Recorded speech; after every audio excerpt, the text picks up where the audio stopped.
दहिवडी पोलिसांनी उलगडली अवघ्या 5 तासात ट्रॅक्टर ट्रॉलीची चोरी। सहाय्यक पोलीस निरीक्षक अक्षय सोनवणे यांच्यासह साथीदारांनी 12.5 लाखाचा मुद्देमाल केला हस्तगत। पाहुयात सविस्तर बातमी। दिवडी तालुका माण येथील हेमंत धडांबे यांनी दहिवडी पोलीस ठाण्यात त्यांचा जॉइंडर कंपनीचा ट्रॅक्टर आणि ट्रॉली चोरी झाल्याबाबतचा गुन्हा दाखल केला होता। हा गुन्हा दाखल झाल्यानंतर सहाय्यक पोलीस निरीक्षक अक्षय सोनवणे यांच्या मार्गदर्शनाखाली त्यांच्या तपास पथकानं तपासाची चक्रे गतिमान करून अवघ्या 5 तासात हा चोरीच्या गुन्ह्याचा छडा लावला। याबाबत पोलिसांकडून मिळालेल्या अधिक माहितीनुसार पोलिसांच्या रेकॉर्डवरील गुन्हेगार अभिजित भरत पवार राहणार शेरेवाडी हा काही दिवसांपासून संशयितरित्या दिवडी गावात फिरत असल्याची माहिती पोलिसांना मिळाली होती।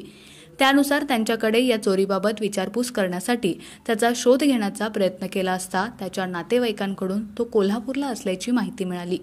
त्यानंतर मोबाईल नंबरचे लोकेशन काढून तांत्रिक बाबींच्या आधारे तो कोल्हापूर येथे नसून वडूजमध्ये असल्याचं पोलिसांना समजलं। त्याने दिलेल्या खोट्या माहितीमुळे त्याच्यावरील चोरीचा संशय दृढ बळावला। वडूज येथून दहिवडी पोलिसांनी त्यास ताब्यात घेऊन पोलिसी खाक्यात दाखवताच त्यानं आपला गुन्हा कबूल केला। त्यानंतर त्याच्याकडून ट्रॅक्टर ट्रॉली असा सुमारे 12.5 लाखाचा मुद्देमाल जप्त करण्यात आला असून त्यास अटक करण्यात आल्याची माहिती दहिवडी पोलिसांकडून मिळाली।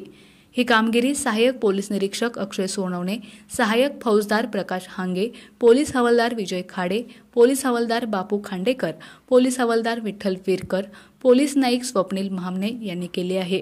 आपला आवाज न्यूजसाठी एकनाथ वाघमोडे, दहिवडी।